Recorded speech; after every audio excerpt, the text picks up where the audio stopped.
Hello, नमस्कार. मी सदिच्छा तांबे #सदिच्छा तांबे ब्लॉग्समध्ये आपल्या मनापासून स्वागत करत आहे. आज मी पहिल्यांदाच बनवणार आहे खमंग ढोकळा. तर चला आपण ढोकळ्याची रेसिपी बघण्यासाठी किचनमध्ये जाऊया. इथे मी मिक्सरचं भांडं घेतले, त्यामध्ये 1 वाटी बेसन घालून घेते, चवीनुसार साखर घालून घेते आणि चवीनुसार इथे मीठ घेतलेलं आहे मी. थोडीशी हळदसुद्धा घेतली आहे आणि यामध्ये मिरची आणि आल्याचे बारीक तुकडे करून घेतलेले आहेत. आणि आता यामध्येच मी अर्धा लिंबाचा रस घालून घेते. सोबतच इथे पाणी घालून घेते मी. अंदाजे तुम्ही पाणी घ्या इथे. आणि आता छान मिक्सरला ग्राइंड करून घ्यायचं आहे. माझ्याकडे केक टीन नाही म्हणून मी भांडं घेतलं आहे. आता याला मी छान असं तेल लावून घेणार आहे. साईडने सुद्धा तेल लावून घ्यायचं आहे. हे बघा, इथे दाखवते मी. कढईला सुद्धा छान असं तेल लावून घ्या. आणि हे भांडं आता साईडला ठेवून द्यायचं आहे. आता गॅसवरती मी कुकर गरम करायला ठेवलेला आहे. सोबतच यामध्ये स्टँड घालून घेतलेलं आहे मी. आणि हे आता गरम होऊन द्यायचं आहे. छान वाफ धरून द्यायची आहे त्याला. आता ग्राइंड केलेलं बॅटर आपलं तयार आहे. ते मी एका भांड्यामध्ये काढून घेतलेलं आहे.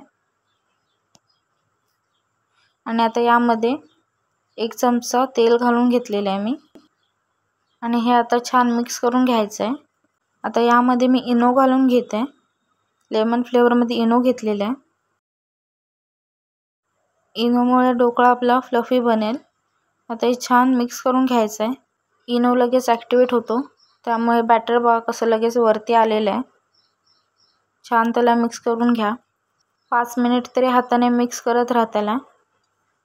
आणि हे बघा किती छान असं वरती आलेलं आहे. आता जे हे बॅटर तयार केले ते आपण तेल लावलेल्या भांड्यामध्ये काढून घ्यायचं आहे. आणि आता हे भांडं थोडंसं हलवून घ्या, जेणेकरून सगळीकडे छान बसेल ते बॅटर. आता कुकर आपला गरम झालेला आहे. इथे छान वाफ धरलेली आहे. आता हे जे बॅटर आहे ते आपण आता कुकरमध्ये ठेवून घेऊया. आणि आता वरून याला झाकण ठेवायचं आहे, जेणेकरून वाफ बाहेर जाणार नाही. आता आपला ढोकळा तयार झालेला आहे. मी ते तुम्हाला सुरी घालून दाखवते बघा. सुरीला कुठेच लागलेलं नाही आहे. याचा अर्थ आपला ढोकळा छान तयार झालेला आहे. आता मी एका प्लेटमध्ये काढून दाखवते बघा. वरून थोडंसं ठोका, म्हणजे तो लगेच निघेल बाहेर. हा बघा, सर्व करून दाखवते आता. ढोकळा आता मी कापून घेत आहे. छान सुरीने कट करून घ्या तो.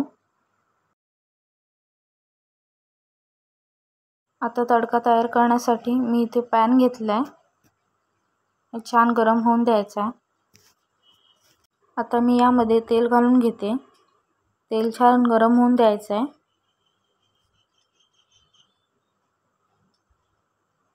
तेल छान गरम झाल्यावर आता यामध्ये मी हिरव्या मिरच्या घालून घ्यायच्या आहेत. छान अशा तडतडून द्यायच्यात त्या. आता यामध्येच मोहरी घालून घ्यायची आहे. मोहरीसुद्धा छान तडतडून द्यायची आहे. आणि आता यामध्येच 1 चमचा साखर घालून घेतलेली आहे मी. आणि सोबतच इथे मी लिंबाचा रस घालून घेते. अर्ध लिंबू घेतलेला आहे मी इथे. आणि आता यामध्ये कढीपत्ता घालून घ्यायचा आहे. हे छान असं तडतडून द्यायचं आहे. थोडं तडतडलं की यामध्ये पाणी घालून घ्यायचं आहे. आणि हे आता छान गरम करून द्यायचं आहे. हे बघा, छान उकळी येऊन द्या याला. उकळी आता आलेली आहे. आणि हे थोडं थंड होऊन द्यायचं आहे आता. थंड झाल्यानंतर आता हा तडका आपण ढोकळ्यावरती घालून घेत आहोत. छान सगळीकडे घालून घ्यायचं आहे. हे बघा. आणि आता मी यावरती कोथिंबीर घालून घेते. छान सगळीकडे घालून घ्या. तयार झालेला आहे आपला खमंग ढोकळा. मी हा पहिल्यांदाच बनवला आहे. हे बघा, मी इथे तुम्हाला दाखवते. छान स्पॉन्जी बनलेला आहे. तुम्ही नक्की करून खा. तर मग कसा वाटला मी पहिल्यांदाच केलेला ढोकळा मला नक्की कमेंट करून सांगा. लाईक करा, शेअर करा आणि सबस्क्राईब करायला विसरू नका.